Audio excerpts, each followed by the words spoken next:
extend a beautiful welcome to all of our viewers here in St. Lucia and in the diaspora.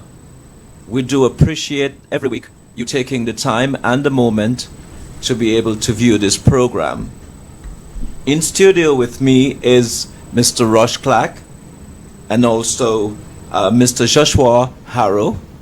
They are two young leaders in our party, the United Workers' Party, and they will be able this evening to share their views on a number of issues that we see here in this country. To begin, I'll ask Mr. Clarke to say a few words, and from there, Mr. Harrow can come in and say a few words, and we'll take it from there. Hi again, Rosh Clarke. It's an honor to be here. Born and raised in Castries Central, and once again, I'm very much honored to be on the platform. Very good. Joshua Harrow here, hashtag you understand. It's an honor to be here and to be able to provide some insight into the various topics that we're having here today. Very good, very good. Two brilliant young men, and I've got to know them a little bit better over a period of time, and it's an honor to have you guys here this evening. Thank you.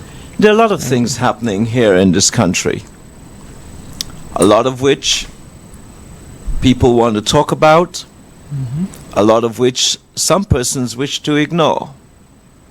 But as a political organization, the United Workers' Party, the onus is on us as a political organization to highlight some of those issues that affect the lives of the citizens here of this country, including a lot of young persons here in St. Lucia.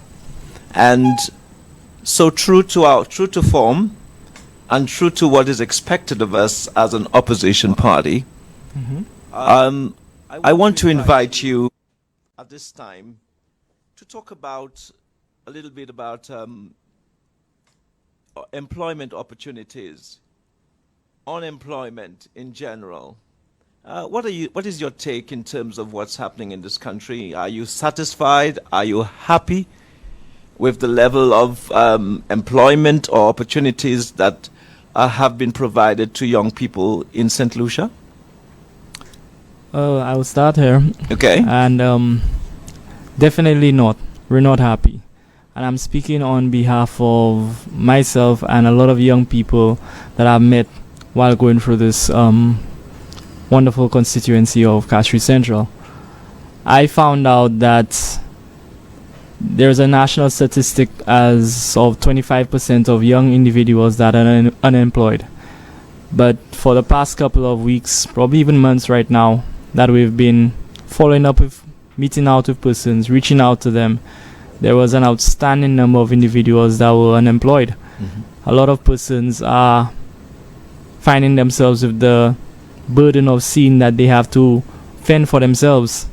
A lot of persons under the situation of having, whether it be some type of criminal record or whatever that might be on their character, holds them back from seeing that there's any potentials out there for them.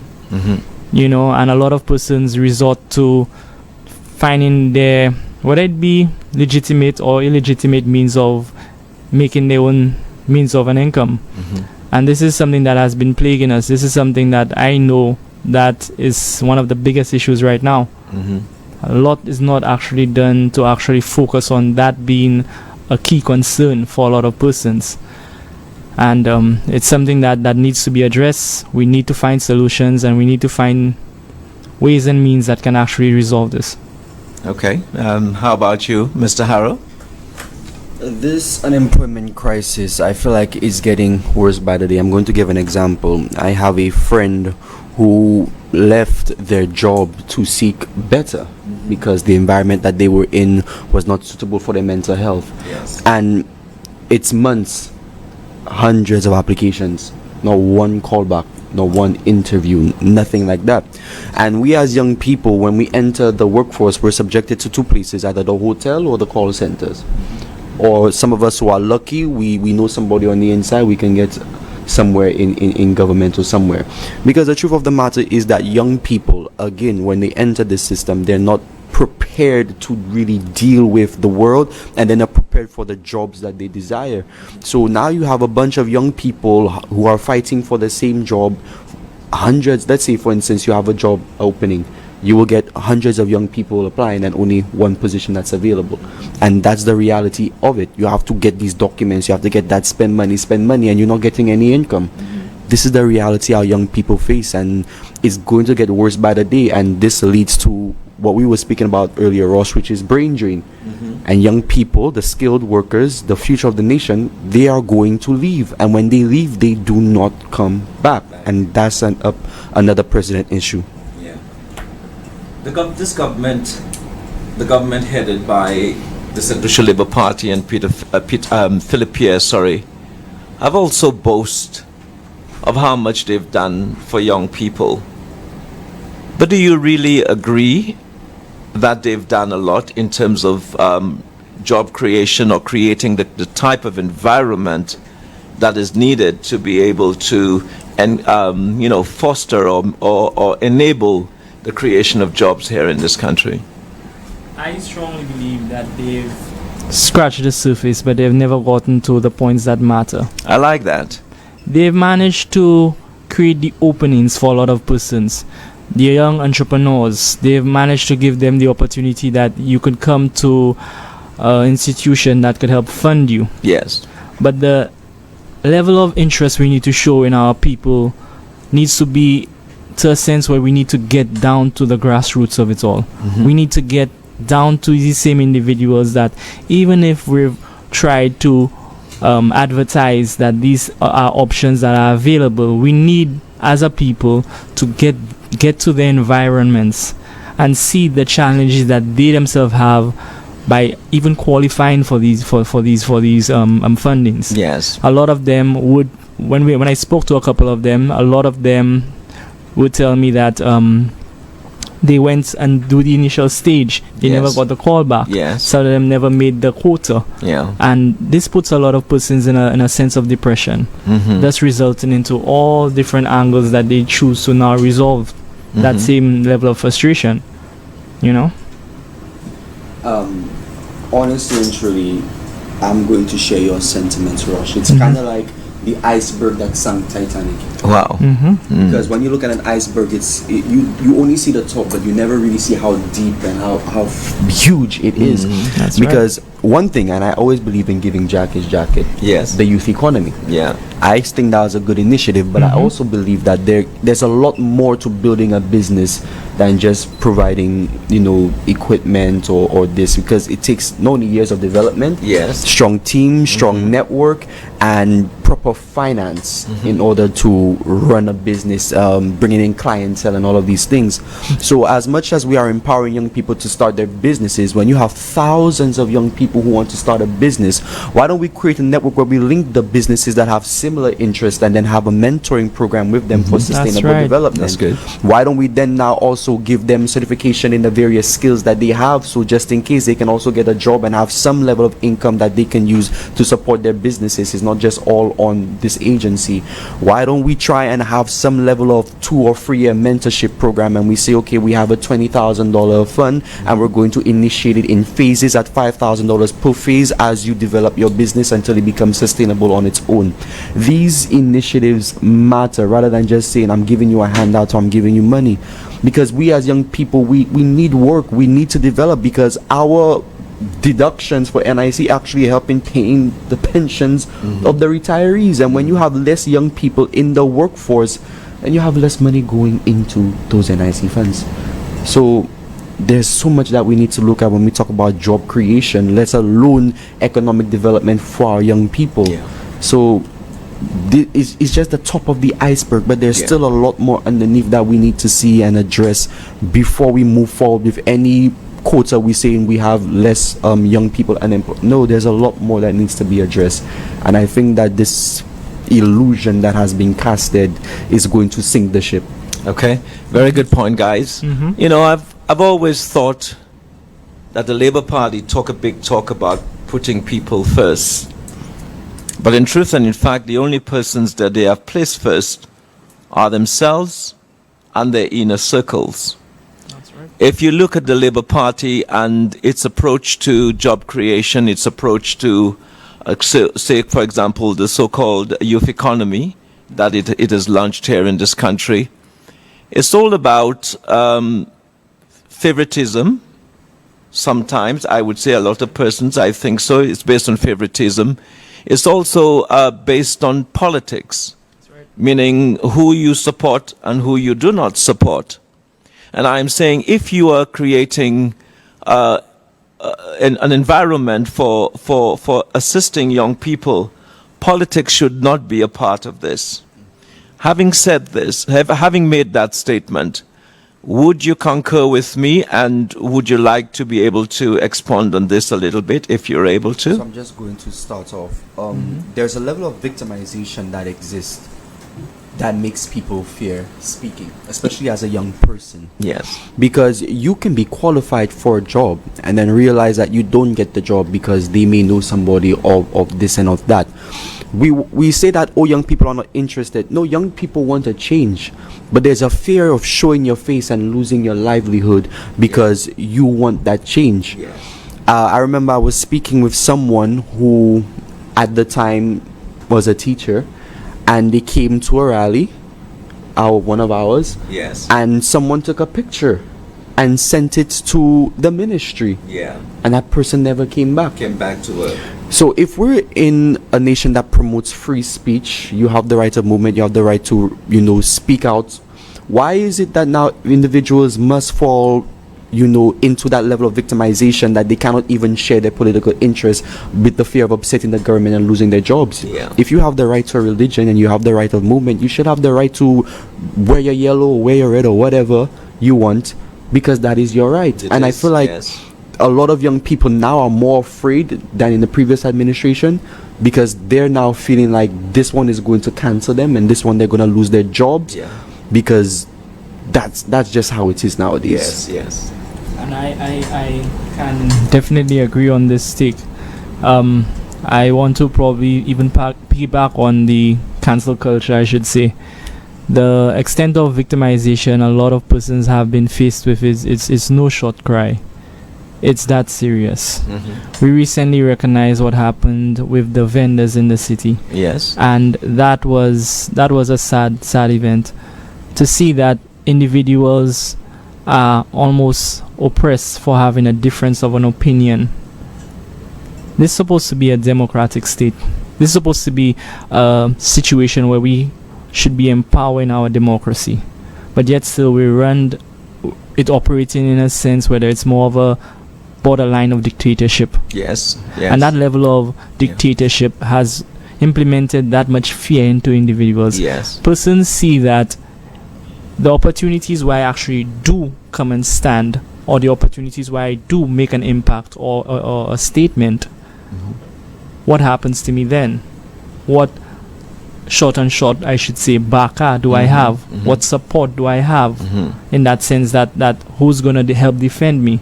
And this is something that has brought in persons down to a sense where they don't even feel that their opinion matters in this country. Yes. And it's sad because this is what we are supposed to be ensuring that we promote. Yes. Persons are supposed to be living free in the fact that they have an opinion, and their opinion is supposed to be brought into council. It's supposed to be considered. This is how decisions are made. Yeah. And I think for the big part of it, whilst on paper they say that we are a democratic society, this government claims that we are. You are right. A lot of rights are being curtailed. That's right. Because of the level of victimization and the level of heavy-handedness with which they approach situations here in this country.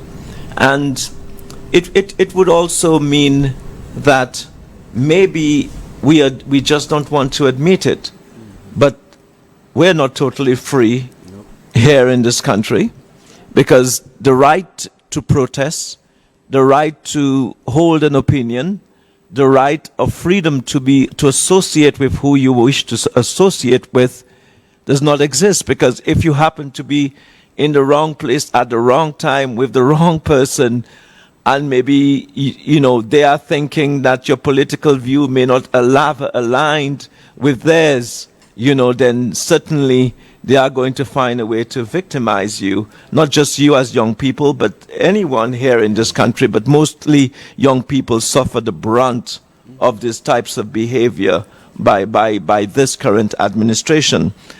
I want to move a little bit to talk about crime. For many years, we had a peaceful country. For many years, we had a country where people could basically go to bed with their windows and their front doors open, never have to worry about a thing. But suddenly, our society has changed. We have so many violent murders per year. Well, anything that's murder is violent, But you have so many violent crime happening. And as young people, what are your views on that? How do you feel about what's currently happening here in St. Lucia?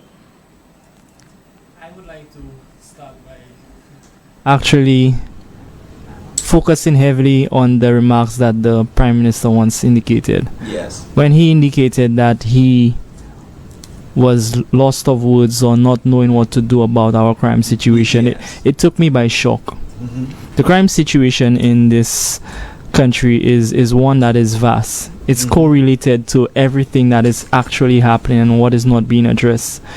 We spoke earlier on job opportunities. Yes. Persons find themselves reverting to crime as means of obtaining an income. Yes. You have persons finding themselves within their day-to-day struggles reverting to crime based on a means of lashing out. Yes. You have persons that are misguided, easily influenced, and following the same trend over and over. Mm-hmm. A lot of it can also stem from the circumstances that persons are faced with. Yes. Their living location, their locations. It's one that, when looking at crime, it's such a diverse concept of multiple components that need to be considered. Mm-hmm. Because there is no simple stop crime button. No. There is no simple stop crime button. Not at all. It's one where you have to address so many factors that can actually implement a decrease in the crime situation in this country. Yeah. Persons are unhappy. Persons are unsatisfied. Persons see to themselves that they have their struggles, they have their conditions to go through, and a lot of them revert to this same level of crime. And again, the matter is not being held and addressed properly. Yes. It is not being addressed properly. How about you, Josh? Before I concur with your point, I just want to say this. As long as there is free will, there will always be a decision of good or bad. And as much as we may want to eliminate the bad, once free will is there, then there will be bad. But you see, the thing about a crime is that it's such a multi-layered approach, especially in dealing with it. It's psychological. It's a socio-economic thing. It's there's so many factors that lead to criminal behavior. Sometimes some people commit crime just to go to Bordelais to get 3 meals a day and somewhere to sleep, because the way the economy is functioning, they cannot get a job, they cannot get anything, so they know if I go to Bordelais, I get food, I get this, I get that. But when we really look at crime, we look at, and I know when I did socio, when we look at the three institutions, you have the family, you have the education system, and you also have the church. These three components, especially within our society, make up the holistic development of a person. So how are we building our young people at home? How do we speak to them? How do we deal with them when they do wrong? How does the school system influence change? How do we build socialization within our education system? And how do we teach discipline in religion, in terms of faith, in prayer, in dealing with anger and emotions like that? We need to look at all these things too. You have a minister for national security and justice with our prime minister, and then you have a minister for crime prevention. Yes, and you mean to tell me the crime rate is still jumping? So then what's the point of the crime prevention? And you also have a minister of home affairs. You understand? So it's compounded, and so it seems as if everybody is just enjoying their salaries. Okay. But not much is happening. But it shows you have 3 ministers who have the potential to change, a trifecta, and you mean to tell me not one person can say something needs to change and something needs to stop? Very good. All right, very good. I'm happy with what you guys have said here this evening, and we're going to just take a break. And when we're back, we're going to continue that conversation.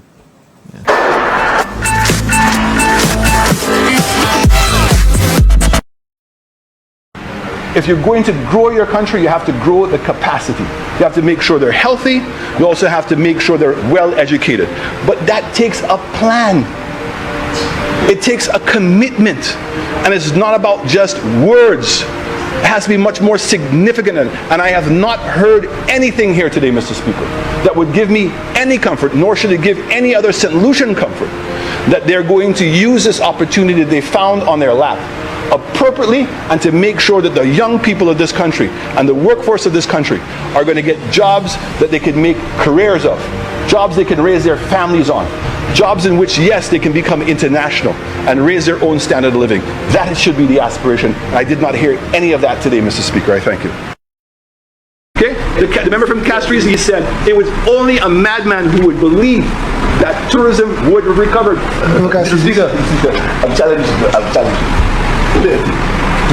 Anything I say, you say, I'll hear. That's a challenge. Anything you speak of, I say that the member from South says, I'll play it. I challenge him. Anything he says, I say, play it. Flashback. The government is continuing as usual, as if nothing happened. The government of St. Lucia is the only government that believes that tourism will get back to how it was pre-COVID. I think it's the only government in the world that believes that. There's no other government.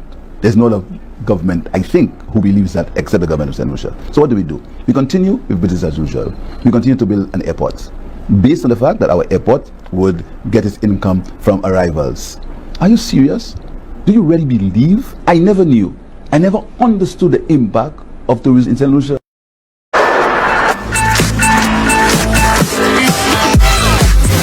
Shortly before we went on a break, we were addressing the issue of crime. We ended by saying that we have a Minister of National Security.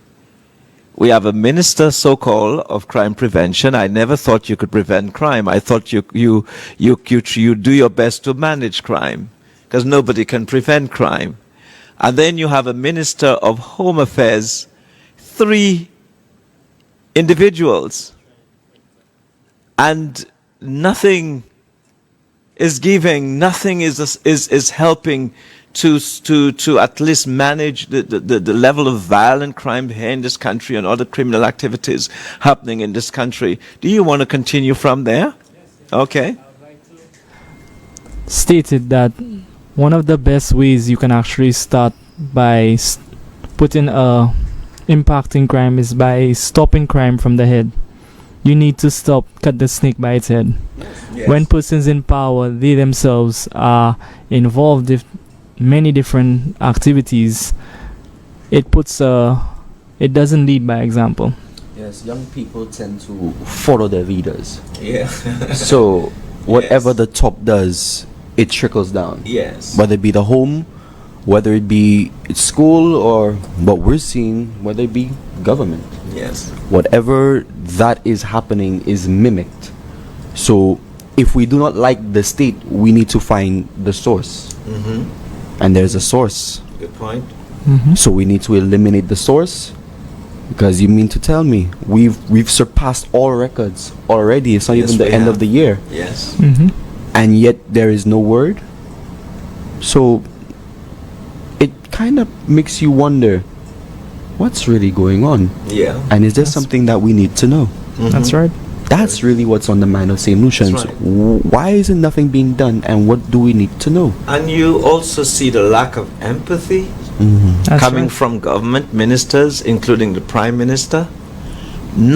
You look at all metropolitan nations that have their own criminal activities. Whenever there is the loss of life, the mayor or the president or the governor would come and have a news conference to assure people that they are doing their best to alleviate or to eradicate, criminal activities in their communities. And what is your view? What do you think is happening there? Do you really believe and honestly believe that this government cares about what is happening? Or do they, by their silence, are they indirectly saying to us that we should accept the new norm, which is not to worry, pretend as if we don't see or we have not heard and understood that we have a lot of violent activities happening here in our country? I believe that, and there's a phrase, being silent is like saying the wrong thing. Yeah. Because when you have a situation where a young child is gunned down within their own home and there is nothing that's being said, it's sad. As a leader, you must have a level of empathy and emotional understanding. Yes. Because this is a young child, this is a future leader of this nation. This is correct. So you must be able to say something to that effect. But if you are a leader of a country and you don't say anything, then what does that say about you as a person? I know that in the US, when a soldier falls, the news is actually given by a general or somebody of high command who speaks to the family. Very good point. When a soldier passes in heroic deeds, the president steps on the podium with an honorary medal and addresses the family and the nation. Yes. You as a leader must have a level of emotional understanding that yes, crime is rampant. You say the young people doing this, but there was a victim to this, a child, a young girl, a young boy, because it's the young people that are getting it the most. This is correct. You must have a level of understanding. If we are putting our people first, then cast your political perception aside. Cast your ego aside. Visit the family. Yes. Talk to the mother. Try and get a level of understanding, not just as a prime minister, but as a minister for justice and national security. Yes. So you can put security back into the hearts of the people. But if you sit and do nothing, and you just sit there, what's the phrase? An idle mind is a devil's workshop. That's right. Yeah. You're idle. So it's like the devil is playing. Yeah. I was also told that you when you have a weak refusal, is just as good as a strong acceptance. Yes. I strongly believe it's a coy right now to buy time. Let's not address the complicated components. Issues. Yes. Let's not throw too much attention on this. Let's watch at something else. So we divert the attention of the public and from what is really happening. That's right. Yes. Throw us into what might be more entertaining right now, other than the numbers that keep piling up, the bodies that keep piling up of violent crimes.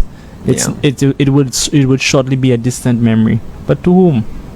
The persons that are still in these circumstances, they're the ones that scarred. That's right. And they're the ones that we come on live television and want to say that we have their best interests at heart. Yeah. We want to say that we have the security of these same individuals when we don't show that, like you indicated, level of empathy. No level of empathy. No level of empathy. Yes.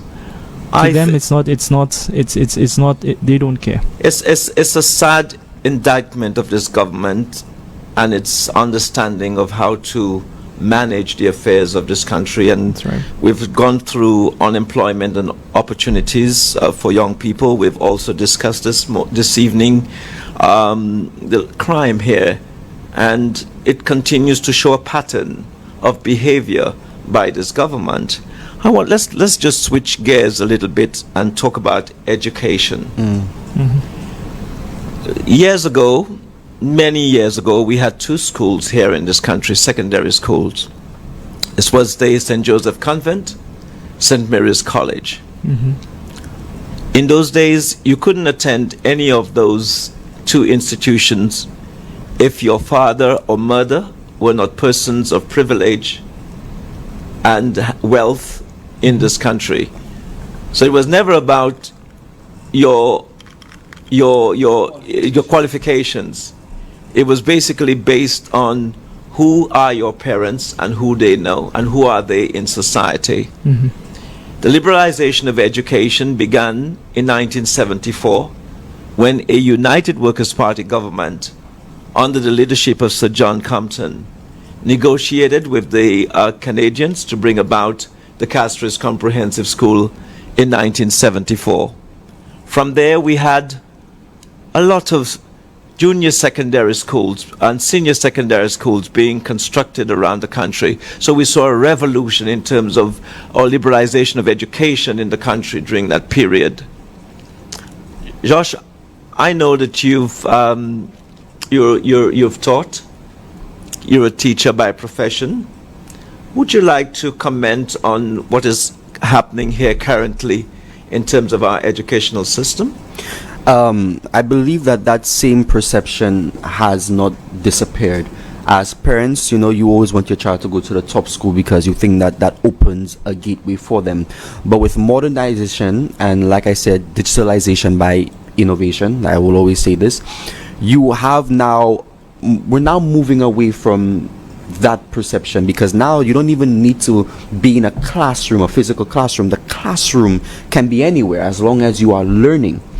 I believe that our educational institutions now are in a state of suffering with lack of finance, with so many inconveniences happening to them, with infrastructure, and our children are feeling the blunt right now. Because let's look at it. Let's look at digital innovation. Let's look at the development of the school system. Why are students still buying textbooks in an era where they have tablets that can be easily accessible, iPhone, Samsung, all of these things? Why is it that I, as a teacher, cannot say, okay, I have a platform to teach my students. Why don't I have a little microphone, attach it to my laptop, and record my lesson?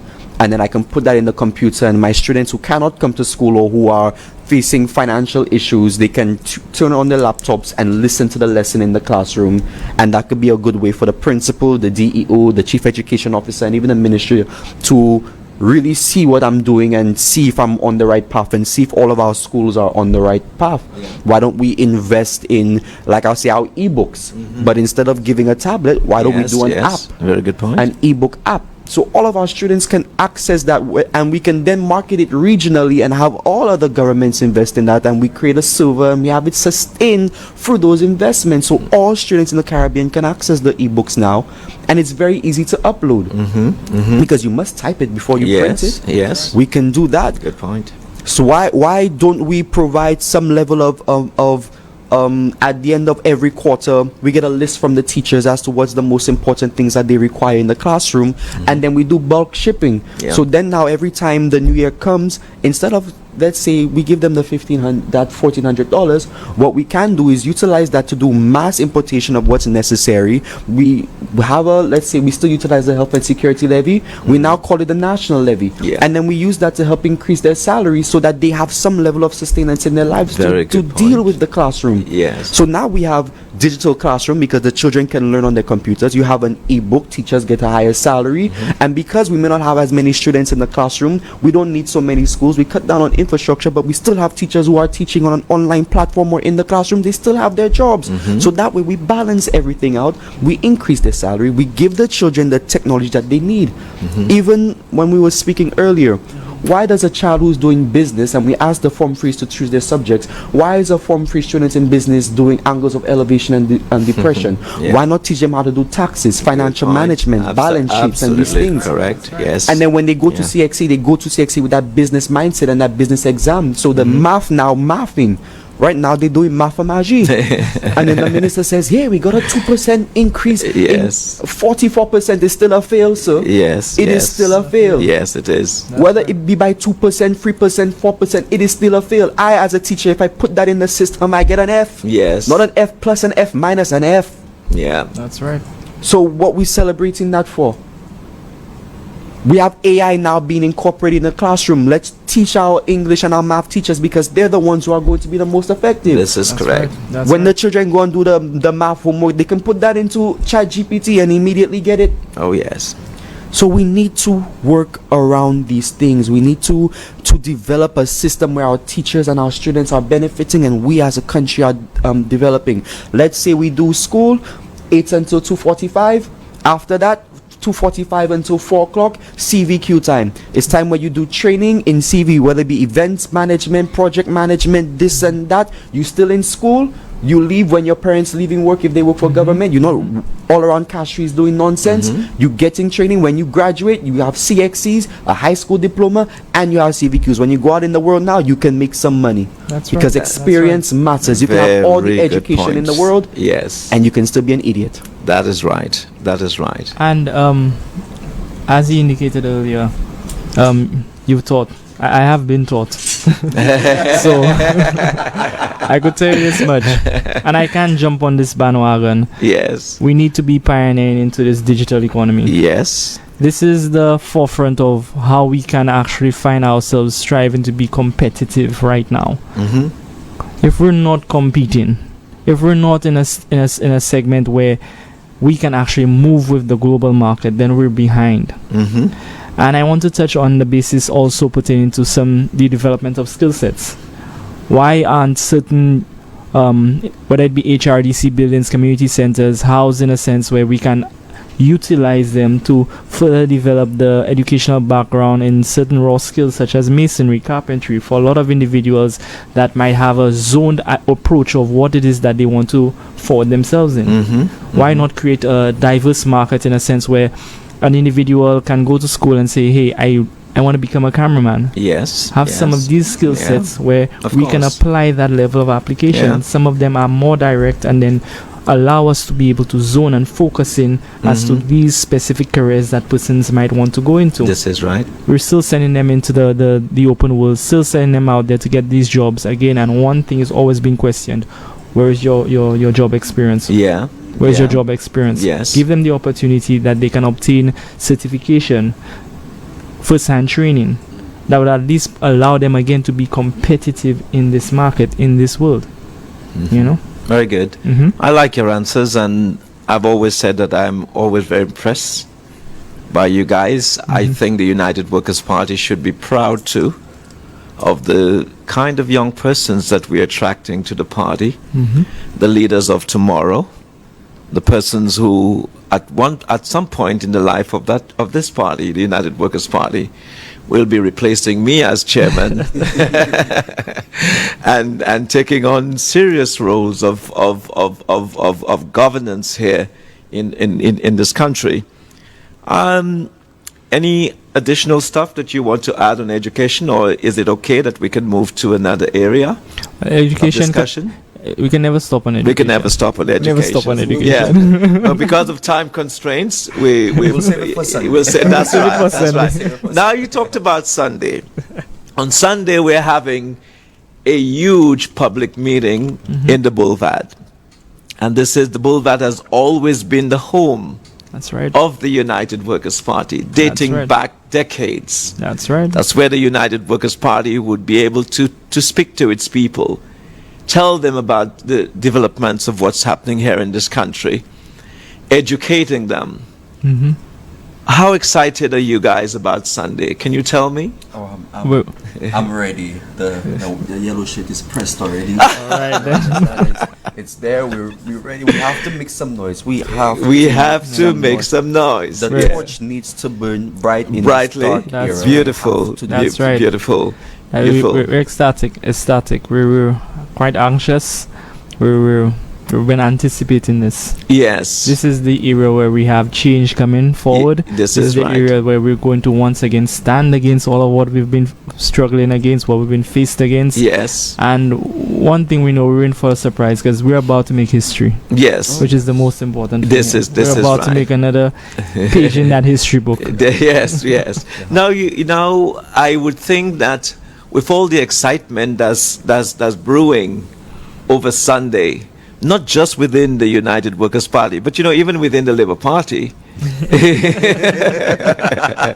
they're a bit anxious, you know, about the public meeting on came early. yes, yes, We all came early. on Sunday. right. I would think that you have told your friends. I'm thinking that you're saying to your friends that they must be present also. That's right. Because this is not about old people or whatever. It's also about the youth. That's right. And the youth must play a prominent role in terms of holding this government accountable which is what keyword. we are going to be doing on Sunday. And there will be other little surprises, which when everybody come, they will see. So we must say to them that it's a must-see Let's see. and must be there event, and we're really looking forward to Sunday. Are you with me? Definitely, Very, definitely. very good. We'll come back to it a little bit later because I'm so excited that I'm thinking to myself, my goodness, do I need my water? Is my shirt pressed already That's or right. ironed? I'm thinking, what maybe should I wear a sleeper or should I wear a sneaker? All these things are coming. Yeah, all those little things are coming through my mind or flowing through my mind, and I'm also thinking, do I need a little bit of a handkerchief? You understand? That's right. Yeah. Bring the handkerchief. And Bring the everything that handkerchief. I will need, to be able to go through that afternoon, because it is really going to be good. Bring a whistle. Yes. Bring a whistle. Bring a whistle too. Bring the whistle, because Yeah. you're going to lose your voice if you Okay, continue. very good. Very good, very good. Let's talk about cost of living. We know it's not good. No price control in this country. This government has done nothing to say that they will subsidize the basic things that we need, or poor people need here in this country to be able to put bread on their table. What's your experience as young persons having to deal with a country where the cost of living is basically impacting very, very in an adverse way, in a very serious way, even in a dangerous way? Because I say dangerous because if you can't afford food, What can you afford? what can you afford in this country? Would you like to weigh in a little bit on that? It's a very tricky situation for a lot of young people, especially for young people who rent. When you look at the cost of rent, it has increased. So let's say you have a young person who's just making a basic salary of $1,500, and you need to do groceries for the month. That's probably already going to cost you $500, sometimes even more. Yeah. You pay rent, which is about, for some young people, is maybe $700 gracefully. By the time you look at that, $1,200 already. And then to calculate bus fare for work, sometimes that's $200 a month. You have a little bit of money left. What Hand to more mouth, can hand you to do? mouth. Hand to mouth. Hand to mouth. And it's kind of like this. It's kind of like putting a train on a track going in a circle, and every time you have to keep putting a piece of the track back just to keep the train going, because you're just relying on that one check. There's no development, there's no growth, there's no increase, and like I said, brain drain. Yeah. Because once young people realize that this is how I'm living in St. Lucia, Sure. I'm going to leave and see where I can survive elsewhere. And that is the honest truth. I was almost a victim. I almost watched myself and say, boy, go to Canada, let me see what I can do for myself. Because the narrative is, and sometimes when my mom tells me, you get out there, go and see the world, go and see what's happening, St. Lucia has nothing, and you start to believe it too as a young person. Yeah. Because it feels like there's nothing here, and no matter how hard you try as a young person, it feels like there's nothing here. And as the costs continue to rise and the salary remains the same, a lot of the things that you could have afforded, or the amenities that you thought you could have afforded, they become smaller the older that you get, and you realize that it's not worth it. Even when CMO said have kids, Yes. because the population, I'm like, how How you going? the salary that I'm You getting, couldn't even feed yourself. $300 for a little box of Pampers, and almost 50 something for wipes. By the time you check yourself, the child used that in 2 weeks, you have to buy it again, and you making $1,500, paying rent, buying food. It's like it not making sense. Yes, It's not yes. adding, and it's becoming frustrating. And as young people, we would rather escape. And I saw a phrase on Facebook by someone. It says that the best way to survive St. Lucia is to leave St. Lucia. Is to leave St. Lucia. Because That is that's so the sad, truth. isn't it? Because you would think after so many years of independence, after so many good things that the United Workers' Party did to put this country on a stable path economically, that a Labour Party government would continue from where the United Workers' Party left off. But it seems as if every time the United Workers' Party makes 15 good steps, the Labour Party takes us 30 steps backwards. And it's always a UWP government that must come in to rescue the country. The Labour Party has taken a U-turn. A U-turn. I like U-turn, that. and they decided that they wanted to implement their change. Yes. It's just to be in office. To be in office. I sometimes truly wonder if it's affecting some of these same individuals that represent us. With the cost of living, one factor still remains, and it's a heavy factor. Yes. In fact, the level of responsibilities that people face. Young people, it's in their nature again to ensure that we try our best to ensure that we are involved as much as possible with all what's around us. Yes. Ensure that you can be involved in handling life insurance policies, your basic medical needs, and sometimes some of them actually do have the responsibility of patronizing and ensuring that they play a part in the household. This compounded with their need to, whether it be save and try to obtain a living for themselves, it's one that there is no room. There is no room. When the cost of everything just seems to be so skyrocketed, the price of gas. And the thing that has gotten me and has surprised me, I have seen the UWP party, the UWP, indicate to them on several accounts, to address this matter. Yes. We cannot find ourselves as having the highest, and still it's not being heard. It's not being dealt with. Yes. It's affecting us. Yes. The back to school just started. I met this scenario of this young lady. She has 2 kids, and only recently she came and she was able to afford to have her kids go back to school. And even when they started, she was missing a day or two because she started to almost strategize their learning curve. Yes. Because it's what she can afford to ensure that they can at least attend to school. Yes. I told her, I strangely asked her what was the dynamic. She told me she would normally send them on a Monday, a Wednesday, and a Friday. It's unintentional for her to have them be missing a couple of days, but this is the only way she can at least marginalize her income with sending them to school. Yes. And these are matters that are happening island-wide. It's good to talk about the bread and butter issues in this country. I'm happy for some of the stories that you've given in terms of your encounter with the citizens of this country. But are you really hopeful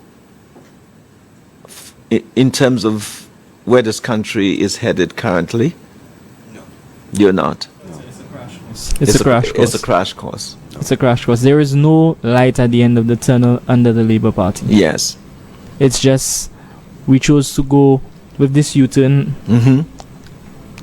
completely opposite with what was implemented by the UWP. Yes. And there is no guidance, poor governance, and no clear direction. And the worst thing is to ask questions about what is occurring. You get the bold statement, they don't know. Yes. They don't know. They don't know. There is no responses, no positive feedback, and the feedback you do get, again, it's arbitrary at best. Yes. Quite vague. It is very sad. I'm happy in terms of saying proudly that I'm a member of the United Workers' Party, and I'm sure you guys can say the very same. Because we know amidst all the doom and gloom that is happening under a Labour Party government, that a United Workers' Party government will offer hope to the citizens of this country. And I am proud to know that the work ahead under an Alan Shastney-led United Workers' Party government will be inclusive of not just the old, but also the young. That's right. Because it's our country, and we must do everything in our power to be able to not just rescue our country, but to bring our country back on the right course in terms of its trajectory towards managing crime, lowering the price of goods here in this country, education, and all of the things that we have discussed thus far. But having said that, we'll take a break and we'll come back and discuss healthcare when we're back. Thank you. Do we have a government in place this, that cannot manage the country sufficiently that if you're trying to build a house that if you are trying to set up a business that require a water connection, it means that you can't be connected? What are you supposed to do with your plants? And this is the state that our water infrastructure has actually reached in the country. So Bradley is absolutely right when he said that, look, this is not just basic, this is absolutely essential. And WASCO making this announcement, the government must really do something urgently. And this is one of the most important and crucial initiatives that they could undertake to ensure that a critical component of our infrastructure is dealt with. Public debt in 2022 was at $4,395.1 million. In 2023, it is at $4,783,000,000, almost a 400 million increase in debt. Now remember, this is the government that spoke about for the first year they had to do no borrowings. And all of a sudden in the last 2 years, which means that our debt to GDP, which was just at 69.5% in 2022, has gone to 72.9% in 2023. And these are just preliminary figures. Welcome back to all of our viewers. We're going to talk a little bit about healthcare. I'll go back to the history of the United Workers' Party again before we go into it. Meaning that United Workers' Party started the liberalization also of healthcare in this country. We constructed health centers in almost every community that you could think of from 1964 onwards here in St. Lucia. We gave St. Lucians hope, knowing that they did not always have to rush to Castries if they're in the south of the island or the western part of the island or the eastern part of the island just to get to be attended to by a nurse or by doctors. So we sort of like decentralized, I would say, healthcare in St. Lucia. Today we see the Owen King Hospital. We see St. Jude's, to see the deplorable conditions that currently exist in those two institutions that were supposed to be addressing the needs of St. Lucians. You don't have access to water. You don't have access to medication, not even Panadol. Could you imagine that? You don't have access to this. Nurses are under pressure. Doctors are under pressure. And then this government puts together a health and was it tourist security levy, yes, 2.5%, which was supposed to have aided the hospitals, but had to use CIP funds. $10 million, that's like nothing, you know, to give because they want to block a hole. Thinking of healthcare, guys, what are your opinions on what is happening here? Do you feel that you're happy with the state of health in this country? I would start by saying the fact that it took a board to come forth and let the government of St. Lucia, the current government of St. Lucia, understand the deplorable conditions, the circumstances that nurses had to be probably even bringing in their own Panadol, yes, and supplies for patients. The segment that it had, the section that it had to find itself to that point, and we all were surprised. A lot of us was already understanding this was occurring, yes, but when it reached to that board, and then to see that on one hand you had this same letter was being discredited, this same letter was being addressed as if it wasn't that important, until you had to there was more support towards these actions and all these allegations, because they were no longer allegations, they were truth. They were the truths. That's right. This is what was actually occurring. Yes. And then to see that this same miraculous money that came from the from the same CIP Yeah. come in as a means to block a hole. Yes. It's Sad. it's very sad. It's Yeah, very sad. Yes. It's very sad. I'm about to say something very blunt. Firstly, what is the qualification of the Minister of Health? Minister of Agriculture, he should be an agriculturist. I'd rather take a herbalist before I take that tip because it's not making sense.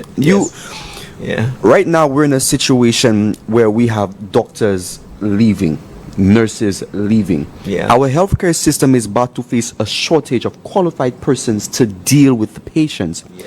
$10 million is like 10 cents to a hospital. The equipment in there is extremely expensive. Yes, very much. Yes. Right? There's a phrase that says if you're going to the hospital in St. Lucia, you have to bring your house with you. Because you cannot get beds, you cannot get water, you cannot get medication, you cannot get this, you cannot get that. Then what's the benefit of there being a hospital in the first place? That's right. 3 years into an administration and St. Jude is still not open. We have literally 2 hospitals sitting right next to each other, watching each other, still incomplete. Yes. So that's just a waste of money. What are we doing with the Sufra Hospital now? Is there any development towards there? Yeah. Yeah. These are questions that we have That to must ask. be asked, yeah. We as a party, under the leadership of Alan Chasney, was going to give everybody universal health care. Yes. Now, people can barely even afford insurance as it is with the minimal salaries that they have. That's right. So then now when you have all of these situations pending, and before I go there was a situation where someone got into a car accident. They were transported to St. Jude. The person needed Panadol. The person had to ask their friend to go all the way into Viewfort Town to get Panadol for them. When the friend came back to give the person the Panadol, the hospital is saying they don't have water for you to drink. The person had to go and send their friend in the hot vehicle to get a hot bottle of water to drink to swallow the Panadol. That says a lot. Wow. That says a lot. Yes. Our doctors don't want to be here because they're frustrated. Some of them had to take major pay cuts. Imagine during COVID, with this whole economic situation, our doctors were still getting their salaries. Now, some of them have suffered with major pay cuts after we already quote unquote had an economic boom and everything's supposed to be fine. Yeah. Like what they say. That's what they claim. What they're claiming. Yeah, And yes. yet our medical staff, some of them have received pay cuts. So that says a lot. They have mortgages, they have bills to pay. And then to deal with the frustration of the work environment because you don't have the equipment. Yeah. You don't have the necessary personnel. So now when our doctors start leaving, our skilled workers start leaving, and our hospitals start to get even more packed because you don't have the doctors that you require, then what's going to happen? Because the health and security levy is not going into health and security. And it's the fact that they choose to fool the people that Yes. gets me. The fact that they keep making it look like it's not that this is not the circumstances that we're facing. Yes. Exactly. You know, I don't know if you all have knew the Minister of Health prior to him becoming Minister of Health. We're talking about Moses Jabatis Musa. And before that, he wasn't as big as he is today, round as he is today. It looks as if life is good for him. If you really have to look at him lately, you know. Healthcare is on his side, yes. He's got everything paid for. He's living a life maybe that he never envisioned years ago. But he doesn't seem to be worried after, with all those things that are being said about the healthcare system here in this country. He seemed to not have a worry or affected by the criticisms. And it's no longer an allegation, it is a fact. The medical board have come out and say it. And I'm saying, but why do you look so happy? Why do you look like you're having the best time of your life when you have so many people who have gone to those health institutions, some of whom have never come back to their family alive? Some of them that have to remain in the hallways because you have no beds to be able to put those people in a room to be cared for in the manner in which they should be. And I think Sunday gives us even an important thing to talk about, which is healthcare, and an indictment not only on this minister who have failed, but also on this prime minister and government that have failed the people of this country in terms of healthcare. We have $75,000 that was being offered to each citizen in this country under a United Workers' Party government. But we gave that up for what?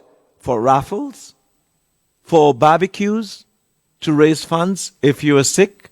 Well, whilst at the same time, when ministers are sick, they're being airlifted into Martinique.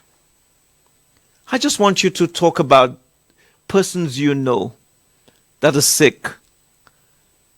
What are they saying to you? What are some of the stories that you're hearing from some of those individuals? I would first start with myself. Yeah. I had my own experience within the OKU hospital, and I spent 2 nights, definitely without a bed, in the middle of the hallway. Wow. And the hallway that I stayed with, there was an entire row of us. Mm-hmm. And granted, my circumstance wasn't that serious. I recovered really quickly. Yes. The conditions of how I'm seeing a new hospital being done, where a lot is not being applied, especially to the mannerism in which we allow patients the opportunity to feel that level of liberation. Mm-hmm. It's surprising, and it shows that this government, again, just doesn't seem to care. Care. Yes. They don't seem to care because one way or the other, they're not the ones that's actually being placed in these circumstances. Mm-hmm. It's the rest of the people that are being placed in these circumstances. Mm-hmm. And even when they cry, you asked earlier about the minister. I was even surprised when this letter came out. He wasn't the first one to speak on it. No, and to even defend He wasn't. the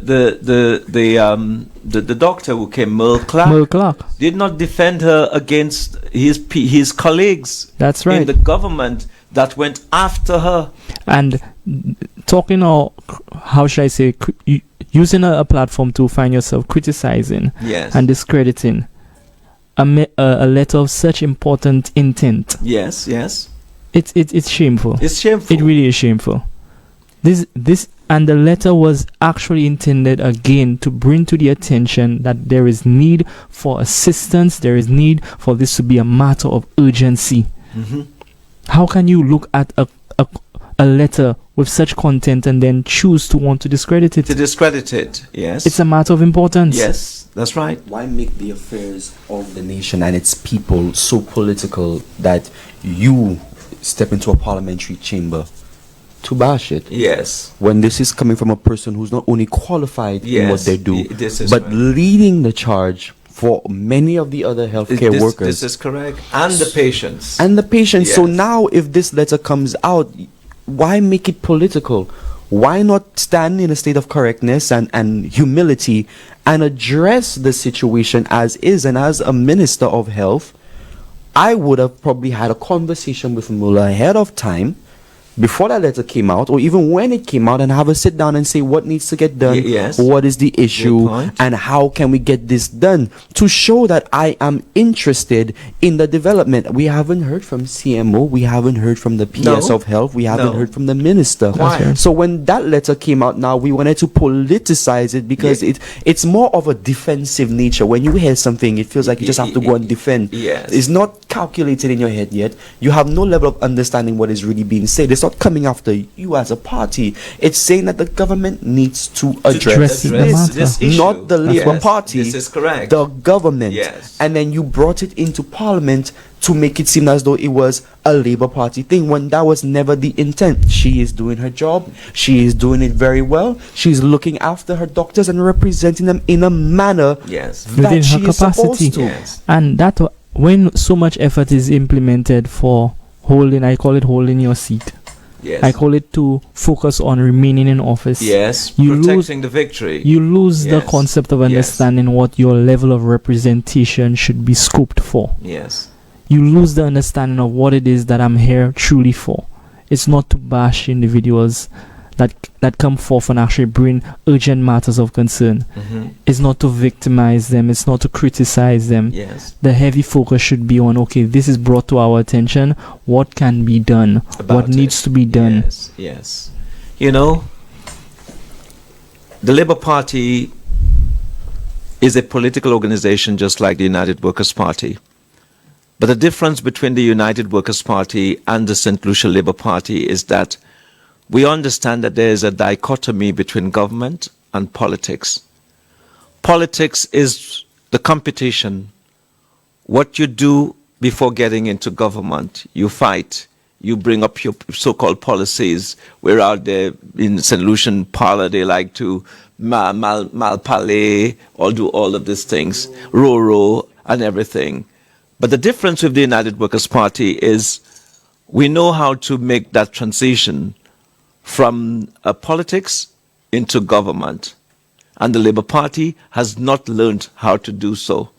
So even in opposition, they're a political organization that only fixated on getting into office.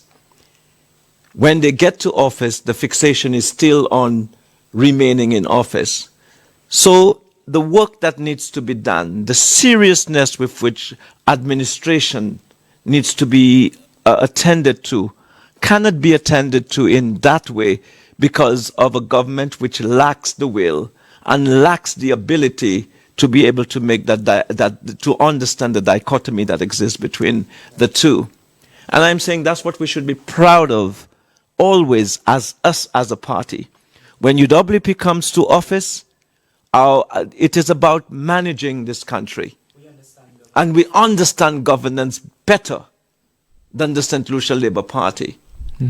And that is why I say maybe the Labour Party should remain in opposition for the rest of their natural lives, because it is an affront and it's also a counter to the interests of the country to have a government that continually behaves the way in which it behaves. Are you agreeing or disagreeing with the argument that I am making here?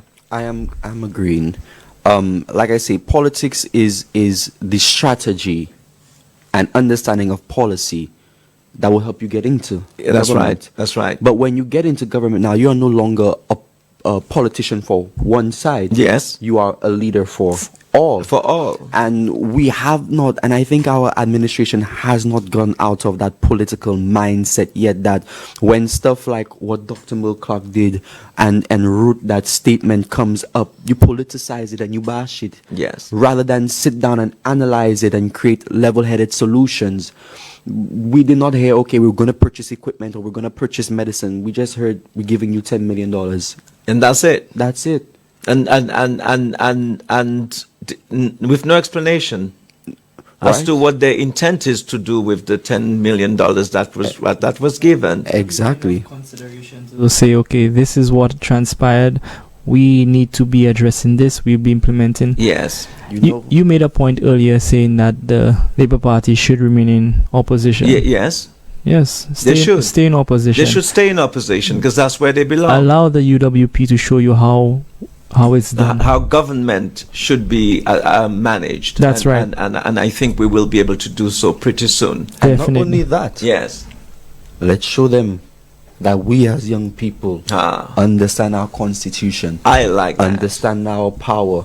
Because I like to think of government like this. You have, in every company that goes public, you have the board, you have the CEO, you have the executives. Yes. That's St. right. Lucia is the board that decides who's going to run that Very company. good point. Definitely, So when Very we good point. understand Yes. that we as a people, we have the power, we have the say, we have the determining factor. We can decide, hey, we want elections early. This is we right. want That's you right. out. This is right. We no We're longer not stand for waiting. this. We don't have to wait for Wait for peer. 5 years, not to call an election. We don't have No. to. If the people want to, the people can will demand it. And That's the right. Prime Minister is Yes, obligated that's to right. respond within that manner. So when I tell young people, oh, politics, no. You have to understand the nature of the development of your nation. Yes. Because whatever happens in your era, your grandchildren are going to be the ones fixing it. Yes. That's And right. if we do not say it now, then we're going to have problems down the line. We're going to have issues down the line. Democracy is at liberty right Yes. now. We're moving like we're this communist country, Yes. rather than a proper functioning democracy. And all of us are frightened because of the stigma that's being implemented, the level of victimization that we know that we will be facing if we Yes. actually do oppose. Yes. Now it's no longer the time for us to be subtle to this. This is the time for us to take into consideration our democracy and what we have the right to implement. Exactly. And we do have the right, like he indicated, Yes. to forward for this election. Sure. To ensure that we can get that level of good governance that we deserve. That we deserve as a this. country and as We deserve citizens of this. St. Lucia. Because one should look at their independence and think of the incremental progress that have been made, but we are digressing. We are moving backwards. So if you're not progressing, why do you want to keep a government in office for even 2 more days? You need to do, as citizens and as young people in this country, do all in your power to demand that this government step aside and call elections. Because nobody says that if the mandate that was given to them is not brought to fruition and the things that they say they would do, and if the country continues to go in the wrong trajectory or goes into a path that is precarious, the onus is on us as citizens of this country to be able to save our country. We're getting closer to the end of this program, and I want to give you a little bit of time to make some closing remark. You have at least 3 minutes or so to do so, or less. It's up to you. But you go ahead. We as the people have the opportunity, the unique opportunity, to ensure that we can take that stand. No more being subjected under that level of scrutiny, that level of victimization, that mindset that we're running under a dictatorship. We have to understand what is in our power, in our ability to stand for what it is that we want and stand for truly what it is that we deserve. The changes that we are looking forward for, the changes that we want, is not going to happen under this administration. That's true. This administration came in and they ran on that hiatus. I'm in, forget every other thing, I'm in. But the focus on what truly affects us, what they were supposed to be implementing these changes on, has been cast aside. And we've left with a list, I should say, a long list of I don't know answers, or I will get back, I'm not aware of. We no longer can be under the leadership of an individual that is not aware of the matters that are happening within his own country. That's true. Because we the people are aware of it. Yes. And if you're the last person to get the message, then the memo didn't reach you.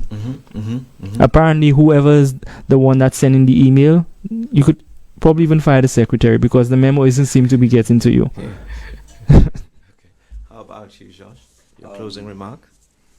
Young people, and I say this to you, you are the driving force of the future and the agents of change. Do not sit in the shadows and expect for opportunities to come out and be available to you if you do not find yourself in a situation where you are the voice for change and you create opportunities for yourself and for others as well. Come Sunday the 22nd, we are in the William Peter Boulevard. Wear your yellow. If you don't want to be spotted, wear a big hat. But come out. Come and support, bring your family, bring your friends, bring people to come and make that change, because right now the future is dark. So we need to come and light our torches to navigate to the dawn of a brand new way. You understand? There is a reason why our motto is the land, the people, and the light. Let us light our torches. Let us get up. Let us get active. Let us show our voices, because right now we are the ones who are the most affected by policies and by the issues that are happening right now. Our pockets, our future, our families. Yeah. We have a right constitutionally to speak out, to let our voices be heard. We have the right to life. This is not just a law. This is existence. This is the law of nature. So we must stand and make a change. Come out, come and support. Let us move the dinosaurs in Parliament, and let us make way for the Jetsons era, where we are blasting off into the stratosphere. And until we do that, we will always be moving like we are in the Stone Age. Thank you, Josh. Thank you, Rosh. I just want to say to our listeners, thank you very much for tuning in to another edition of Roundtable. This evening, I think you've heard from our guests this evening, young people, the leaders of tomorrow of the United Workers' Party. And you also have heard the encouragement and the invitation that they've given you to be there at the William Peter Boulevard this Sunday, the 22nd of September. You don't have to be UWP to be there. You don't have to be a sympathizer of UWP to be there. We invite every one of you to be present. We ask all of you to take a stand for your country on Sunday. Take a stand against everything you know that is not going right here in this country. And with this said, I want to say good evening.